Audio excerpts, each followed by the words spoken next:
Okay, it is my great pleasure to introduce Roberta Hunter, who, we're hoping is on her way out of here. Not as much as No I pressure. hope. No pressure. So Roberta's doing work in an area as important as anything that we're facing in our country and world, and that's how educators can help kids understand environmental issues.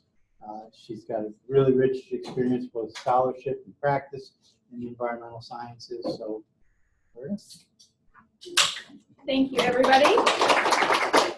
I'm excited to be here to talk about my research, especially this week is National Environmental Education Week, so it's perfect timing.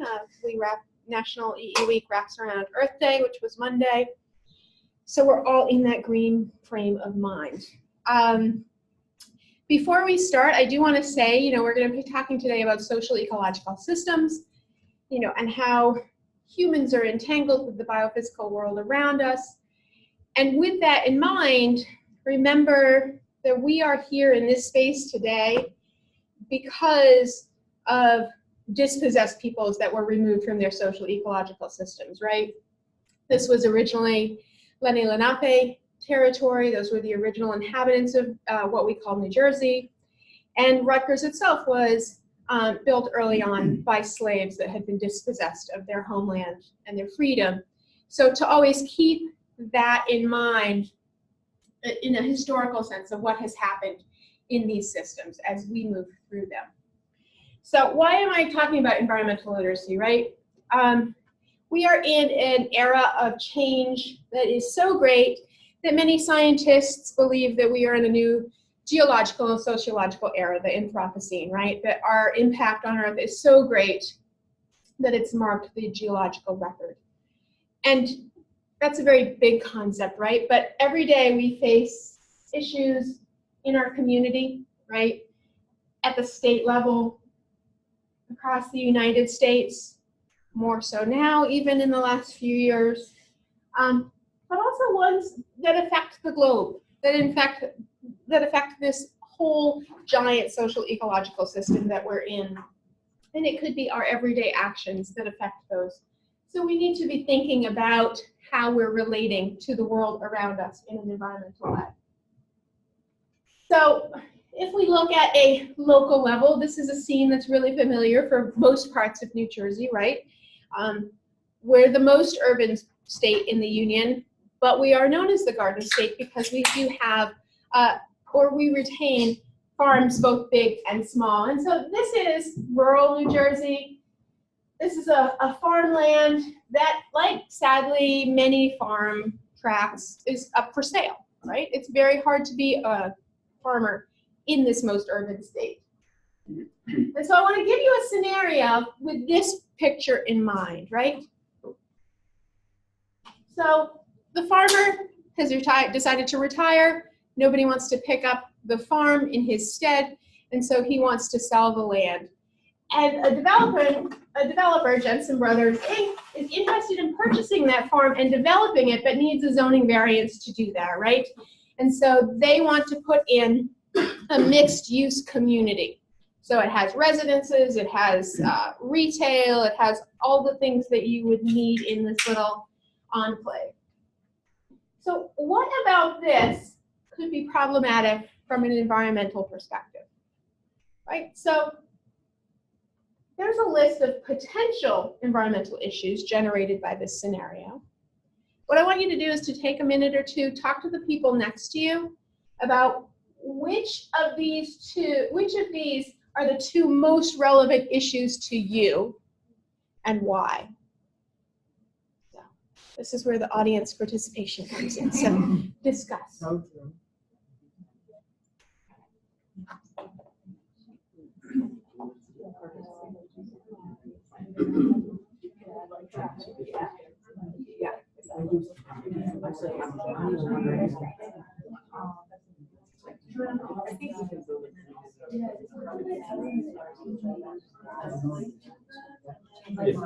Right. I wouldn't notice it. But you can't do it in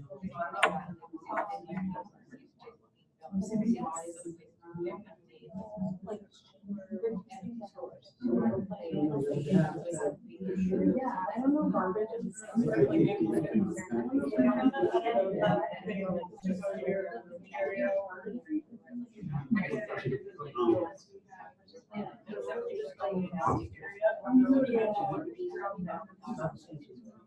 All right, so in the interest of time, I'm going to cut these, what could be hour or week-long discussions, short. What were some of the issues that popped up for you that you thought were most relevant to this scenario? Ravi? So the habitats for local plants. Okay, so it's destroying habitat that's needed by local species. What else? Hella. Toxins and more pollutants. Okay, toxins and more pollutants coming from where? Lawns, the things that come with a community. What were you saying? Construction. The construction itself, right? That can have a lot of problems with pollution. Any noise, yeah. And like those are like not even here, but they would be considered pollutants that come with that change in the community, right? That change in the community can sometimes domino. Any others that really jumped out at you? Another one to go with the increase of traffic. Right, yeah. So you think about the more use of cars and things like that. Right, yeah, you get more light, you get more noise, you get more traffic. You need infrastructure for the families that move there, right? Sewer, schools, all of that. So, right. So this is. Actually, let me ask you one more question. So for those issues that you identified with your partner, what would you do to resolve those issues or to remedy them, to fix them? Take another minute to see if you can come up with any strategies.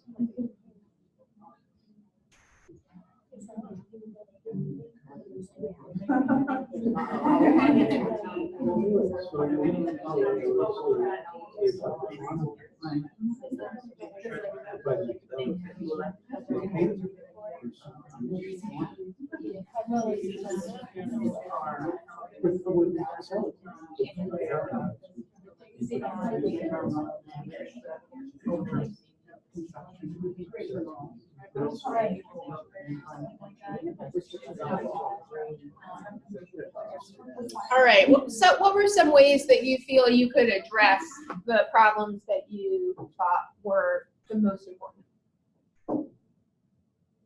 Any ideas? Okay, this is the tricky part, right? Like, I know something's wrong, but what do I do? To elect local folks who are aware of environmental damages. Right, so to work within the political system, bring in people that represent your priorities. Yeah. What else? Anything else? You could buy the development rights, so it has to stay in relevant from the state. Right, so you could purchase the land and turn it into green acres, right? One of those programs, preserve farmland. Money and keep it, but they can't sell it with development. So that's happened a lot in the state. Yes, yeah, we have a really strong land preservation and open space program in the state. I think because we realize what we don't have in many parts. Any other ideas? Well, what you have done is use your environmental literacy, right? What you know about the environment, what you know about people in our political systems, what you know about how they interact, how you feel and your values, what you feel is important. So you may think that the economic benefit is like a premium and that's what you want to pursue. And then thought about, well, how do I address this issue I've identified and what action can I take? And so this is actually a scenario from the assessment we'll be talking about later. And today, this is just an overview of all the stuff I'm going to try to fit into the next half hour or so. So basically an introduction to environmental literacy, what it is and the perspective on it that I use in my research. And then talking about educator environmental literacy and the mixed methods that I used in this research. So it's a down and dirty crash course. So a brief history. Environmental literacy first emerged 50 years ago in 1969. Not as someone is environmentally literate, but people that are hurting the earth are environmentally illiterate. And then it sort of evolved as a concept from there. And starting in the 1970s, it became synonymous with the goals of environmental education, which was, educating people so they are aware of the environment, care about it, are knowledgeable about it, and can identify issues. And the Tbilisi Declaration in 1977 is the grounding of the field of environmental education. It was the first international conference on the topic, and this is what they emerged as the goals for the field. And you'll see these themes: interdependence, knowledge, attitudes, behavior, still in modern conceptions of environmental literacy. And probably the most recent publication to frame environmental literacy was from 2011, which is a framework for the assessment of environmental literacy, which was a national project with NEAF and the North American Association for Environmental Education. And I use some of that in my structure. So I use the contextual view of environmental literacy, and it departs from traditional views in a couple of important ways, which we'll touch on. But if we're looking at an individual, right, because we want to look at their environmental literacy to be able to assess it in some way, it consists of four main components, right? Knowledge. So knowledge of ecology, knowledge of biophysical systems, knowledge of sociopolitical systems. So our governance, our norms, all of those things and how they interact. Dispositions, which is sort of an overarching umbrella for attitudes, awareness. In the contextual view, we focus on self-efficacy, so how they feel they are able to be effective on environmental issues. Environmental identity, how you feel connected to the environment, and we use a scale called integration of nature with self to see how you feel that you and the environment overlap. Practices, and this is one of the ways I diverge from previous researches. They use a sort of a skill framework, and I'm looking at it because this view is embedded in social ecological systems. We're looking at practices that emerge as you participate in these systems with more knowledgeable people, right? So we're looking at what we're doing in a social context that can grow that way. And then environmental literacy as a whole sort of departs from other literacies because it really does have a strong behavior component, right? We can be knowledgeable all day long about the systems around us, but if we're not engaging in behavior at different systems, then we're not going to either preserve or improve that environment. So behavior is an important component of environmental literacy. So this is where we depart. So when we looked at that original goals, there was the part about interdependence, right? And that's always been a thread throughout environmental education and environmental literacy, but it's never been directly included. It's always been sort of in the margins and the shadows. And so I'm saying that our literacy, our environmental literacy, is embedded, is situated in social ecological systems. And so social ecological systems is a concept that we cannot disentangle the human from the biophysical. So we can't remove people from a natural system, right? That we are consistently creating impacts one upon the other, mutual or one way, and that these social ecological systems are complex systems, right? So they're not linear. They are, they have, feedback loops and emergent phenomenon, and they're not easy to understand in a linear pathway. And they exist at multiple levels, right? So when we looked at our community, our state, our country, global, those are all levels that can be nested within. And so really, if we look at a better representation of the contextual view, right, we have these four components that in many environmental literacy models are called internal factors and the external factors, but I'm saying that those are enmeshed, right? And we're using a communities of practice lens on this, right? That each social ecological system, so I'm highly literate in New Jersey's social ecological system, right? I've lived here for 18 years. I know the political system. I was a naturalist for more than half of those years, so I know the ecosystems. I can identify, you know, what fungus I'm walking by. And I have this robust knowledge. I have values that align with the environment. I have these practices of being able to, you know, identify what's going to be an issue and investigate that. But I can't just be dropped in the Brazilian rainforest and have that same level of environmental literacy, right? Because I don't know that ecosystem. I don't know, I'm not an expert in the indigenous cultures that are there. I would need to be there and be in practice and working alongside people that are experts. And this expertise here is not scientific. It can be a multifaceted expertise. So I would gain a lot from working with peoples of those indigenous cultures to improve my environmental literacy, more so maybe even than, you know, a field researcher from Harvard that is down there for 6 months.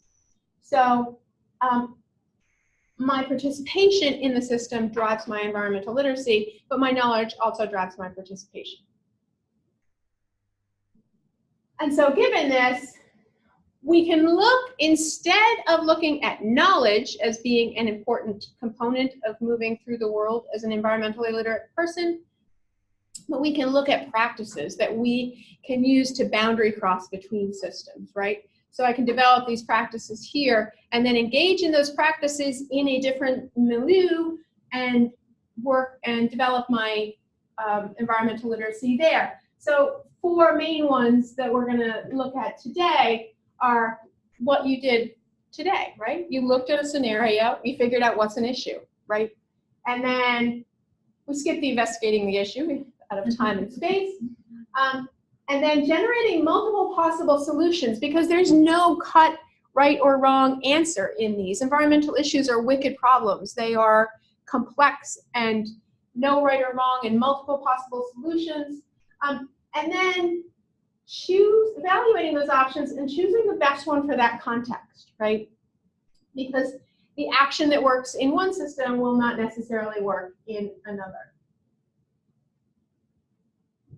So if we look again at our scenario that we went through, you know, what are potential conflicts in human and environmental needs that could emerge here, right? Which is what you were doing. So investigating what are good sources of information on runoff. We presented these scenarios to experts in New Jersey, so environmental professionals in academia and environmental nonprofits and state agencies, and got their responses to evaluate our educator responses against, and their top choice by far was runoff, right? And that should sound familiar, right? The stormwater legislation that was just signed, that communities can now tax residents to pay for stormwater management. Where can I learn more about zoning and development guidelines, right? That investigation. And then if we came up with 3 of these, right? You could advocate to turn down the variance, right? It hasn't been granted yet, they've applied.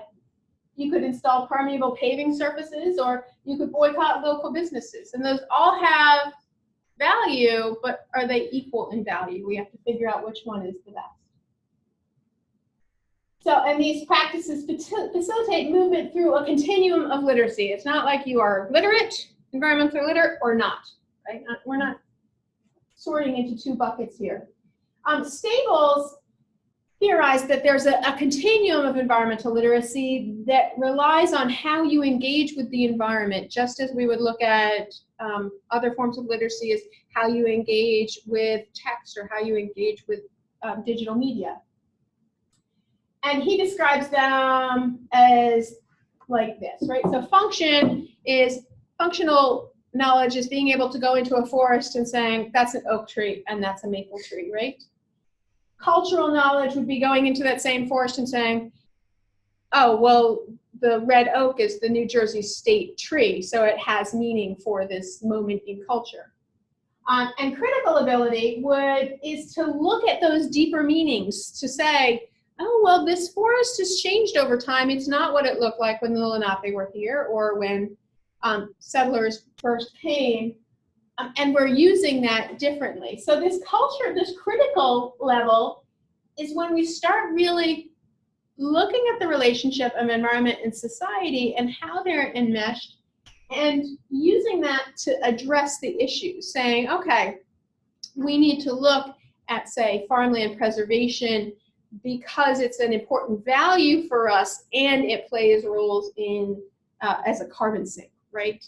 And so you start to push back at hegemonic forces on environmental issues. So if this is important for us, right, we know that it's a complex construct. We know that we face environmental issues every day, that we are facing even greater existential threats of climate change and all of that cause cascades of other multiple environmental issues that we're all going to have to face and our children are all going to have to face. So shouldn't this be taught in schools? Shouldn't this be a part of K-12 education? The research that has been done shows that students don't have particularly high environmental literacy, and the research that used issue investigation and identification, they really struggle with that. That is the hardest for them. And I think if you look at the research on complex systems, it connects there, right? These are big, messy things, and it's hard to understand. So that leaves us the question, are teachers prepared to develop their students' environmental literacy, right? And there's movement there are environmental literacy plans in, I think, 13 states now that require some level of environmental literacy for graduation, Maryland being the most robust. But are our teachers prepared? And there's not a whole lot of research on student environmental literacy, but there's even less on teacher environmental literacy. But we can see it as content knowledge, right? That we want teachers that are teaching about environmental issues, whether that be in the biology classroom, the environmental science classroom, the social studies classroom. It really infuses most areas of the curriculum. IGA is teaching high school math through environmental issues. So it's important, but there's not a lot of research. That's about it. It's not like I cherry-picked the literature. That's about it. And there's none in the US. Most of it is overseas. But the takeaways from that small body of research are that even when those attitudes and dispositions are high, behavior is low. Knowledge-based professional development is insufficient. Again, something we should know from all of the research on professional development, right? Throwing a bunch of information at them is not going to result in practice change. And multiple studies recommended development that addressed action strategies, figuring out what they were, how to use them, that type of thing. So that would be those behaviors that we discussed. So that's where I came to, right? I came into Rutgers wanting to look at teacher environment and educator environmental literacy as a broader scope. And we all know our research question changes over time, but this is what I landed on. So what are our educator environmental literacy levels in New Jersey and beyond? And how do K-12 and non-formal educators compare? And non-formal educators here means those people that instruct students. In this framing, we're talking K-12 students, but it can really be lifelong learning in spaces outside of the classroom. So environmental centers, nature centers, museums, zoos, farms, after-school programs, all of those places that are not part of the formal education system. And can we effectively measure practices? So I used a mixed methods approach to this because I can never decide on one thing. There's always more to know. And so the quantitative aspect of this is the development of the teacher environmental literacy assessment, and we'll refer to it as TILA for short. And this covers these components, right? So knowledge, and again, we have different types of knowledge we'll talk about in a moment, dispositions, behavior, practices, and then their personal and instructional demographics. So like, what's your race and gender, and how do you perceive yourself financially, and where do you live, as well as what grade do you teach, what setting do you teach, that type of thing. And so this is a sample of one of our disposition scales. This is the environmental identity scale. So knowledge had a couple different types of knowledge, right? So there were 12 multiple choice questions that have been used in other research that are pretty cut and dry. We included a couple of climate related questions because, believe it or not, the Roper scale did not have any climate questions from surveys done here with Rutgers students. 5 multiple choice and open response that were embedded in the scenarios. And then we looked at issue, ecological, and social political knowledge. So for some examples, I know these are really small. And environmental issue knowledge would be, what's the most common cause of pollution of streams, rivers, and oceans? Is it dumping of garbage by cities, surface water running off, trash washed into the ocean, waste dumped by factories, or I don't know. So that's one of those Roper items. And so is the ecological concept of which of the following is a renewable resource? Oil, iron ore, trees, coal, I don't know. And then what's the name of the primary federal agency that works to protect the environment? I'm happy to say everybody got that right out of the whole sample. You never know. So that's an example of sociopolitical knowledge. So those are all Roper items.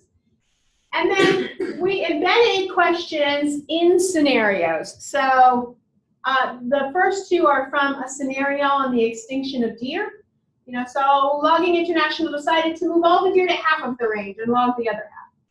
What are some threats to the deer population in this small area? So an open response that was then scored that touches on systems knowledge, right? What's going to happen if we change this parameter of the system? And then something like, which of these resources is most likely to be affected by leachate from waste disposal? Air, soil, water. I have no idea what leachate is, right? We had a similar one on runoff. Which level of government would you address it with? So that's social, political. So here is a picture of our integration of nature in self from Schwartz. And so they would choose, choose the graphic that best represents your relationship with nature. One circle is you and one circle is nature. And so, you know, here, I don't touch nature, which I have friends that are, I don't touch nature. And then we are completely overlapped and we're one. I developed 2 novel scales on self-efficacy and environmental identity. The environmental identity is based on Kempton and Holland. So they look at these facets of environmental identity being the salience of issues, like how aware are you of issues, and then an identification with environmental action, right? You take action and then you start to see yourself as somebody that takes environmental action, and then that develops there, and then increasing resources for action on issues. And so those 3 things were represented in the scale. Behavior. Here again, because we look at environmental literacy here as contextual, it doesn't serve necessarily to have a checklist of behaviors, which is what's used on a lot of environmental behavior assessment. So we had open response in 5 categories to address some issues with perhaps over-representing environmental behavior with simple, habitual, individual action. Each of these 5 categories could only have a max score of 3, and then they were accumulated to the behavior score of 15. So eco-management is direct action. It's planting gardens, it's picking up litter, it's recycling that benefits the environment. Consumer is making purchasing decisions based on the impact or benefit of an item or the company that makes that item, right? So reusable bags was a big one in this.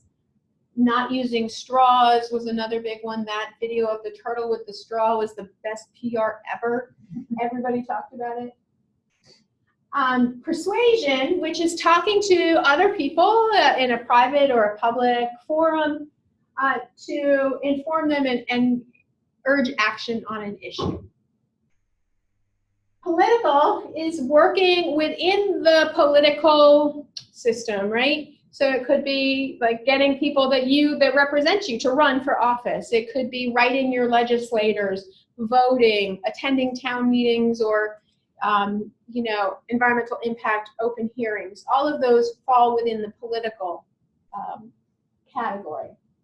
And then the last category is legal. So that's using existing laws to enforce environmental action, right? So you could be reporting that construction company that doesn't have their erosion fencing up.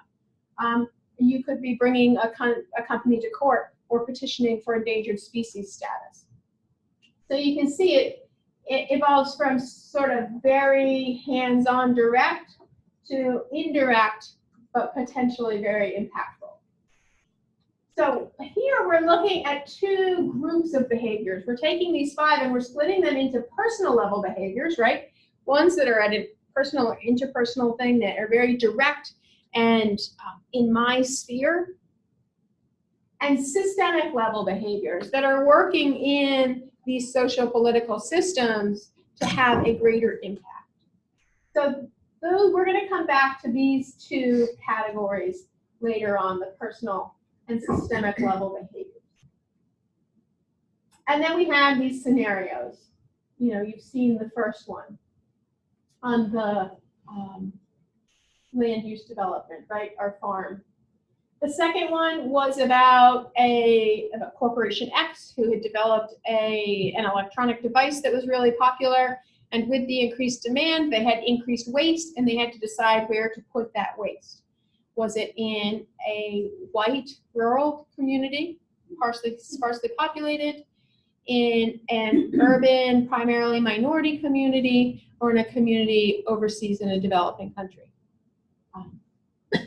So those were the 3 issues that they were presented with. So they had to, as you did, identify the 2 most relevant issues. Rank those 5 types of behavior in order that they would pursue them to remedy the issues that they had identified. So that eco-management, consumer, persuasion, political, and legal. And then we compare those to the choices of experts in New Jersey. Like I said, those academic, nonprofit, and state agency environmental professionals. And so the scenarios yielded 2 scores. So we had those embedded knowledge items that, magically through Excel floated over to the knowledge scale. But we also had issue identification and strategy selection scores. So our sample, we had 260 educators complete the TILA between July and November of 2018. We had Qualtrics recruit K-12 teachers from across the U.S., and that was 100. They recruited 105, but 5 had to be tossed out. And then we did some convenience and snowball sampling of New Jersey formal and non-formal educators here, which yielded 160. We did ask with Qualtrics.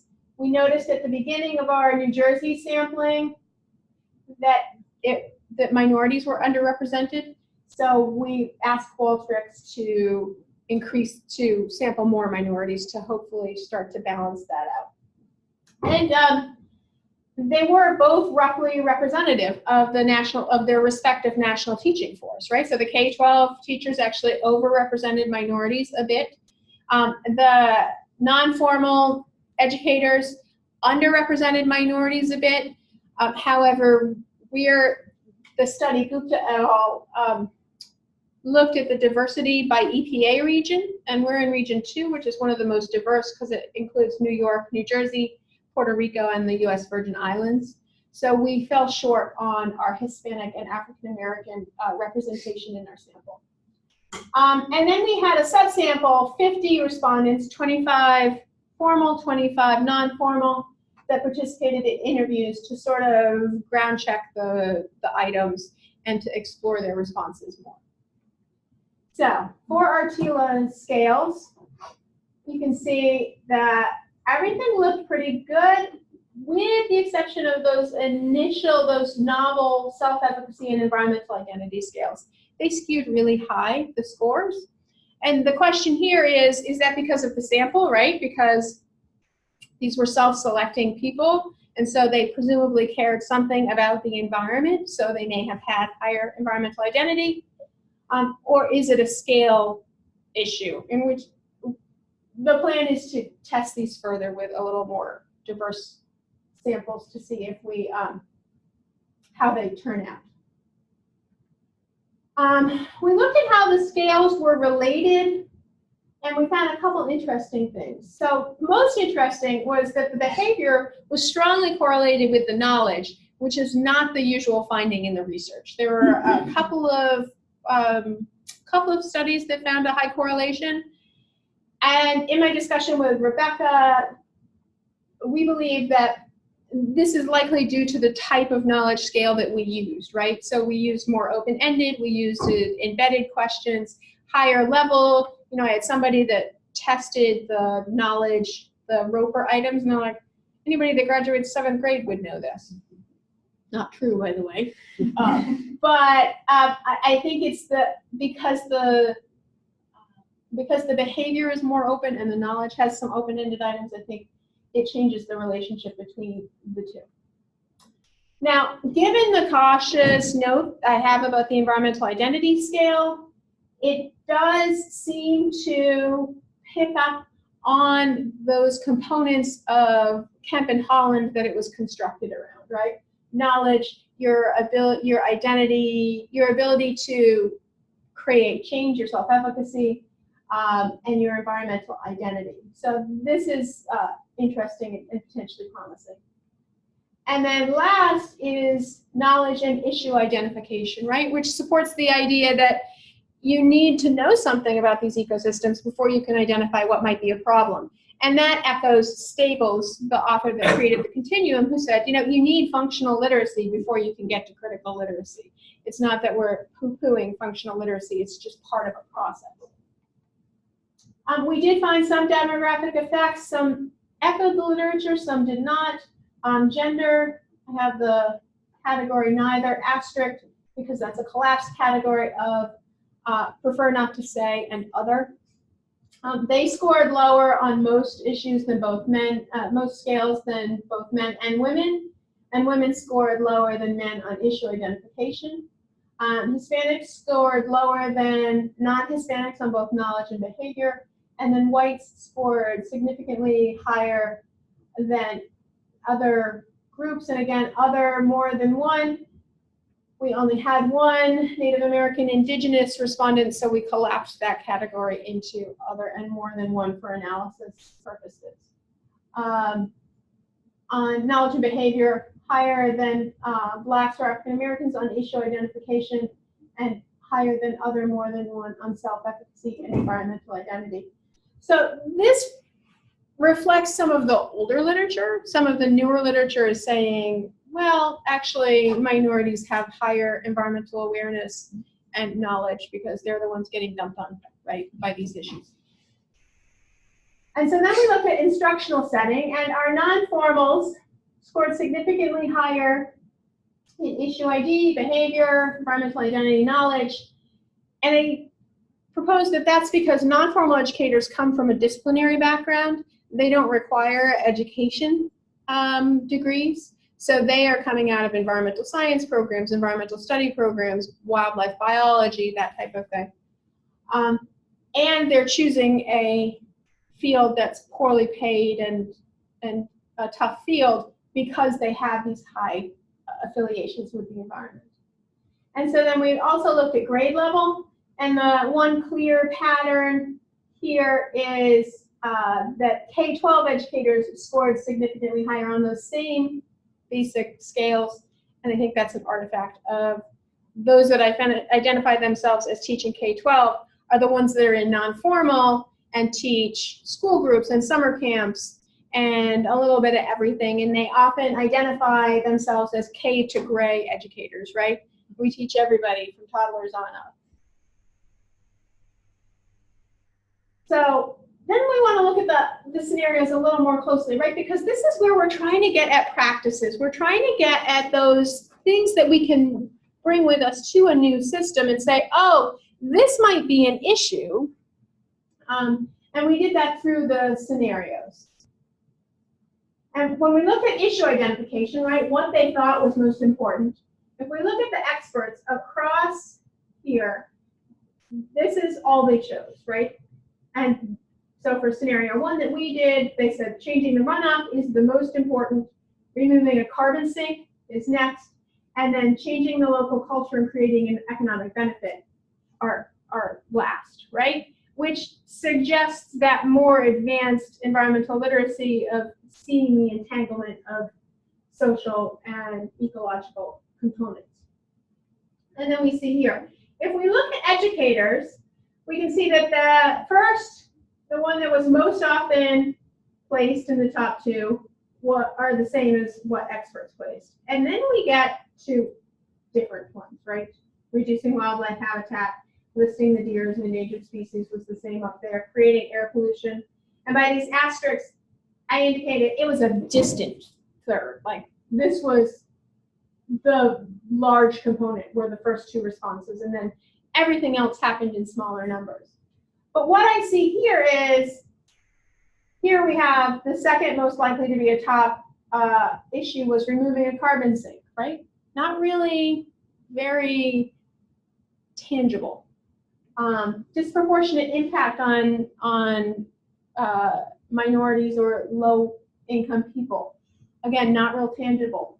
And here we have very tangible things like reducing the wildlife habitat, right? So it seems here that this is a hint that their environmental literacy is looking more at the social integration. And then their strategy choice was interesting as well. So the strategy choice hit a snag, which Drew foreshadowed in a meeting with me last summer. Basically, it was a hot mess. So we were comparing the issues that educators chose as the 2 most relevant, right, to what experts chose. And that was a pretty straight comparison.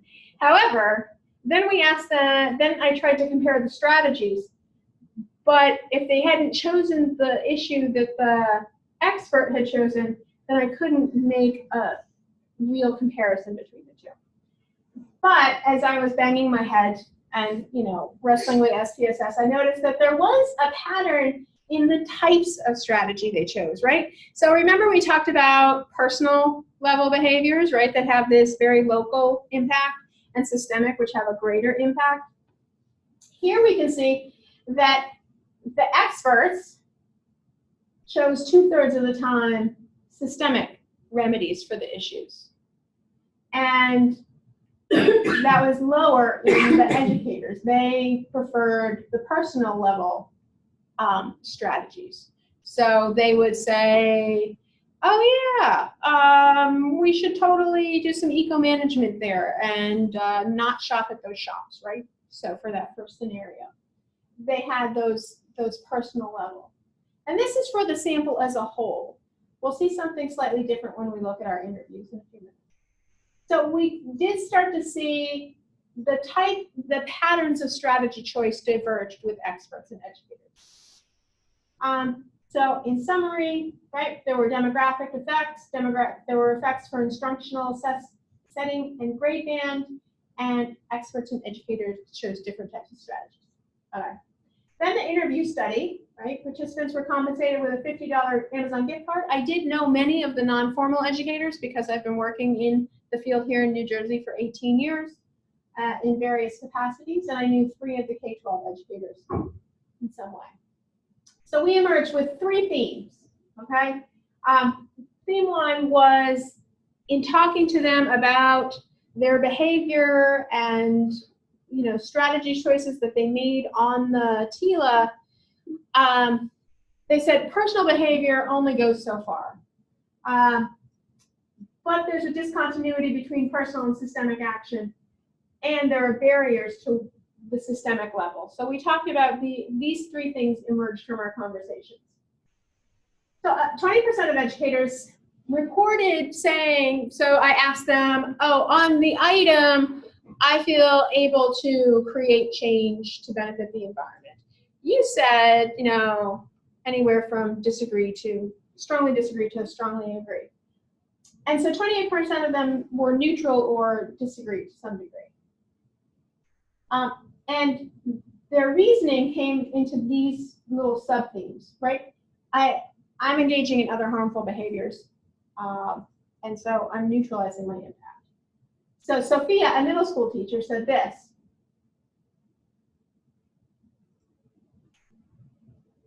So if you see, she's like, I think I can make changes on the margins, right? So there's small things, but if you're gonna fly, that negates it all, right? Because flying has a huge carbon impact. Other educators said that their contribution was just so small, right? That these little personal behaviors didn't really matter. So Amari, an urban high school teacher who interestingly had a really strong experience in creating social change in his community, said this.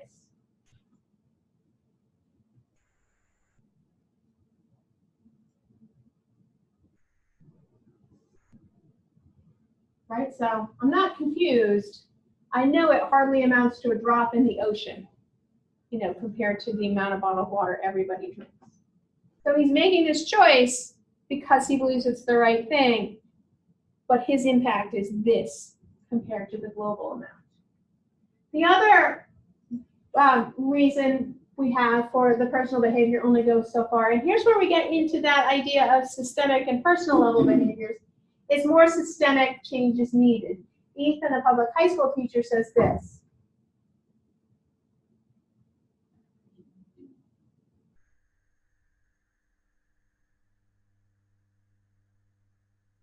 Right, so here he identifies that there need to be some policies in place and an organized collective effort for change to be made. We had another educator that was even giving like policy suggestions. That was a long quote, so we used it today. Oh no, I did include it, right? So there needs to be things like carbon tax and things like that. He had others farther down, right? So we really need to be looking at some systemic level things that are hitting multiple people and changing behavior as a whole. So some educators felt their individual impact is limited because of these three reasons. So then I started wondering about behavior, right?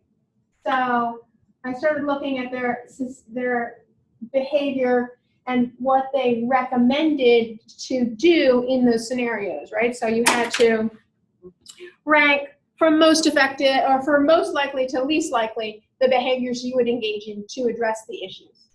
And these are code counts from the interview. And so if we look at the most likely to engage group, right, the first three, political and legal and persuasion were right up there, right? So they were saying, oh yeah, I'm gonna pass laws or I'm gonna use laws that are in place. I'm gonna talk to people about this at town meetings. And then if we look at the least likely, we get those eco-management and consumer behaviors, right? And a lot of times their reasoning for that was, oh, it's too late before I can take consumer action, or, oh, eco-management comes at the end after the place is developed. So they thought that these would be the ones they should engage in and would engage in. But if we look at behaviors that they actually report doing, it's the complete opposite, right? So these are the code counts for the types of behavior in our conversation. I would say this is what you put on the TILA for the types of behavior engagement. Can you tell me more about that? And they often gave me other examples. But they were far and away at the personal level, eco-management, consumer, and persuasion. And like legal action, they're like, no, I've never done anything like that. And even political. And so I was interested in, you know, why? So there's a striking difference between what they say they're going to do and what they do, which we know is inherent in any, you know, free choice assessment. But it is interesting. So I started looking to why they said they didn't, because in each category of behavior, I was like, well, Why don't you engage in something like that?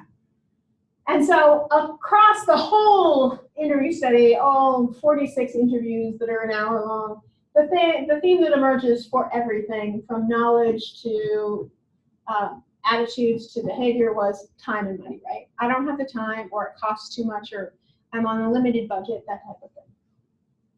But for the systemic action, one of the things was I don't really trust the political system. I had several people who were like, all politicians are corrupt, right? There was very much a conflation of political action and politicians and politics.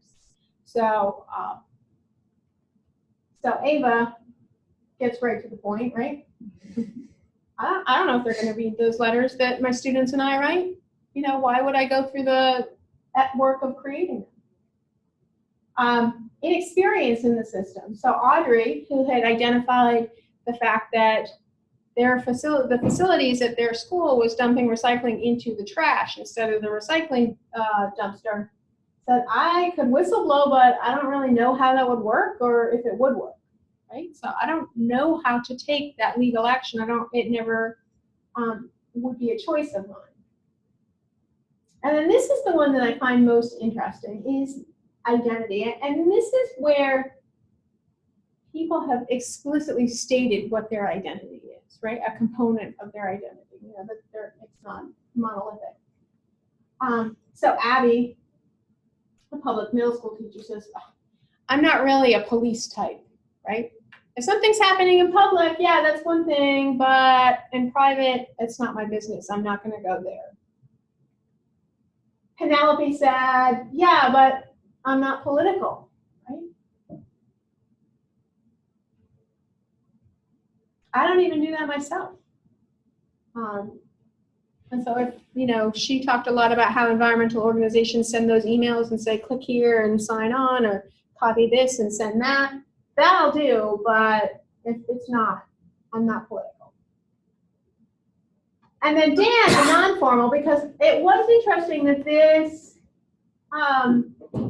issue with the lack of systemic behavior, it was reported mostly in formal educators. But Dan said this.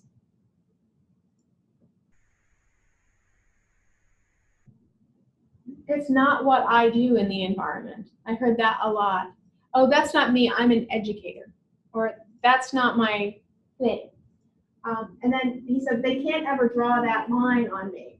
And I think this comes to some of the barriers. And Hug, in the environmental education literature, said, you know, there's a two-hat problem. We come to this field because we care about the environment. It's important to us. We want it to be better. And we wear the other hat of an educator who's teaching people about the environment. And we can't wear the hats at the same time. You can't be an advocate and an educator. And so that is something that's sort of inculcated in all environmental educators, is you can't be an advocate. And so I think that's where Dan was drawing on that. You can't ever draw that line on me. You can't say I'm not an effective educator because I also am politically active. And then there's also the restrictions of being employed by a public entity, right? A public school, a public park, a state agency, a local agency have restrictions on what you can and can't say. So these are the themes that educators attributed their lack of political behavior to, political and legal behavior, that systemic level. So, you know, from what I've done with the interview study so far, I'm working on something else, but, right, that some educators see there's a need for systemic change, but that's not happening, right? I plan systemic level behaviors, I do personal level behaviors. And one of the limits is their identity as not political, not activist.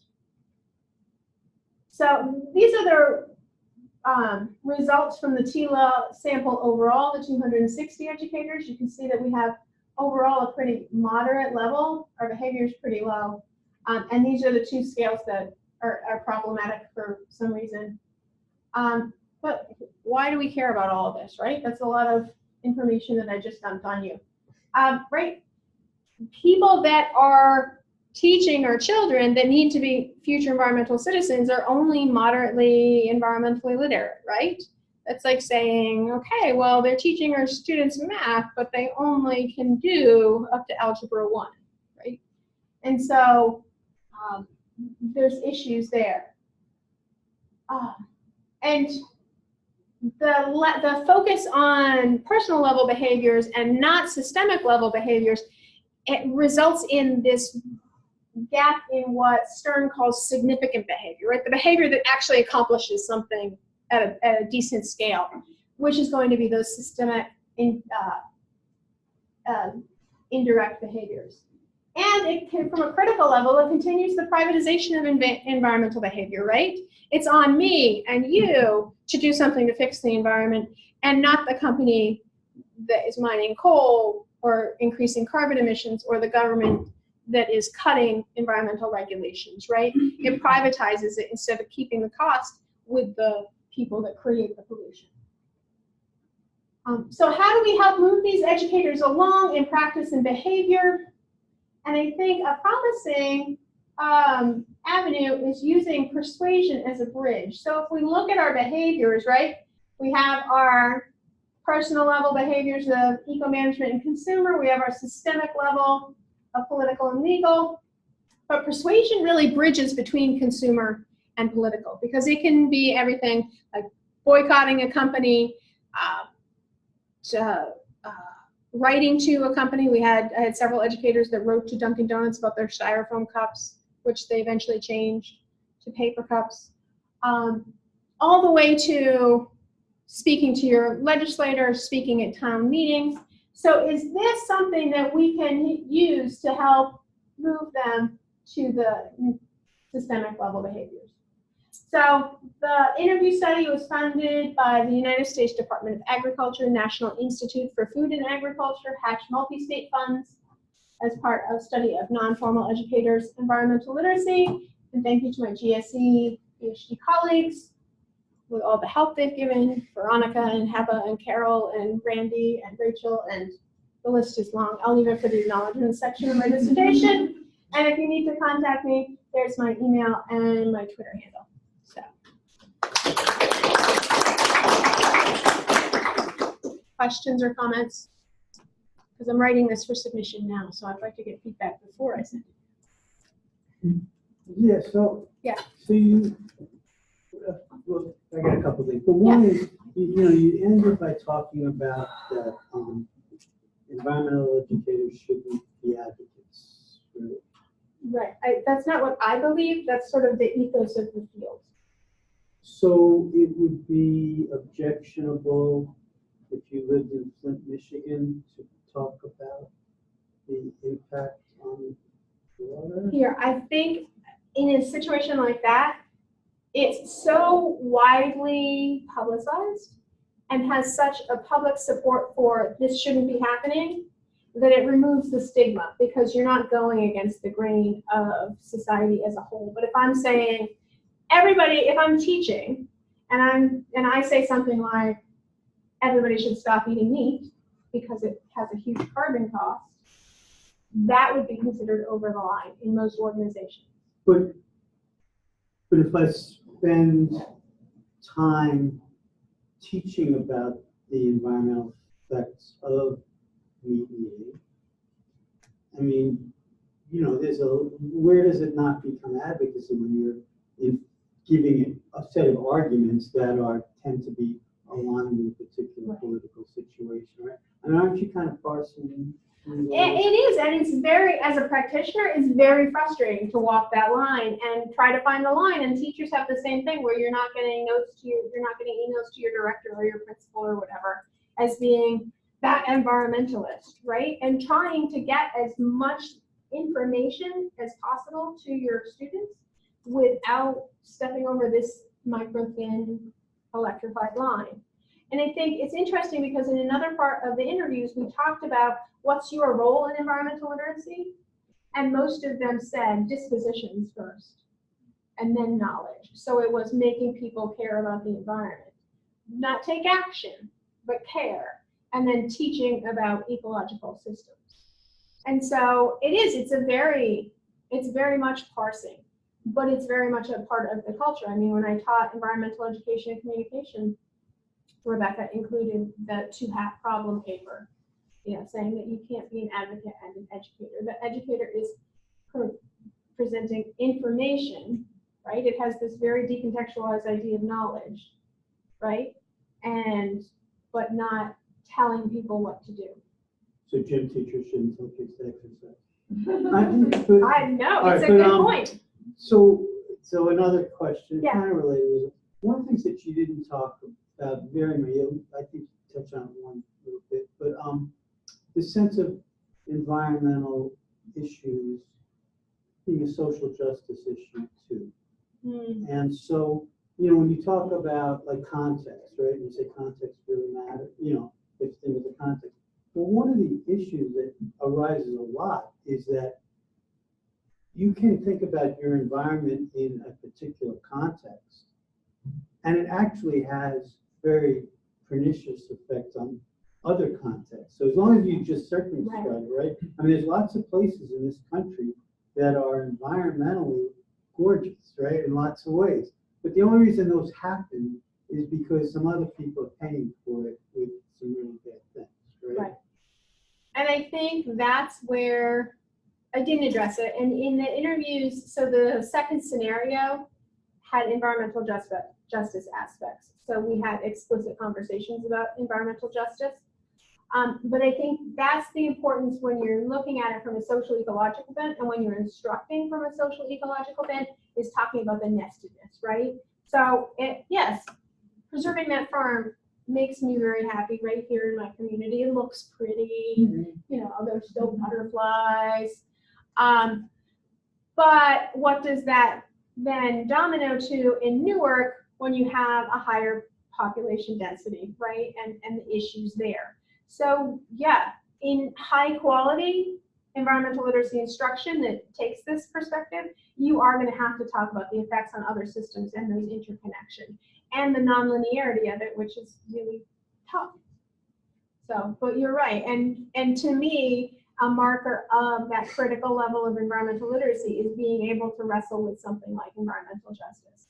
Because a good portion of the teachers, when asked, where would you put the site, they're like, I can't decide. I can't decide. And other people had really good rationales for why they would cite it either in an urban or a formal or a rural area. And then we had a couple that said, that's not real. Environmental justice isn't real. So there was one that said, you can't involve everybody in a decision. Like, actually you can. But yeah, so does that answer or address your comments? Yeah, that's great. Really nice job. Thank you. Any other comments or feedback? Got one from the gallery here. Mm-hmm. So in the questionnaire, and I know we didn't see the whole thing, I noticed that for the most part you asked people about their relationship to the environment, but in one you asked about their relationship to nature. Did you use these interchangeably or make choices for a reason? Right, that's a good question. So yeah, I didn't say nature. The scale is called the integration of nature and self, but I changed it a little bit to switch out environment and nature. And that's for two reasons. One, nature is a very loaded term in many ways, right? Nature to most people is wilderness. It's mountains and oceans and green and blue and glaciers, and it's very, very visual construct. And that's not what we're talking about here, right? We're talking about everywhere that we are. And in addition, nature creates this false dichotomy that it's us and nature, and in fact that we're all part of the same environment, the same system. So those are the two for the peanut gallery. Any others? Thank you.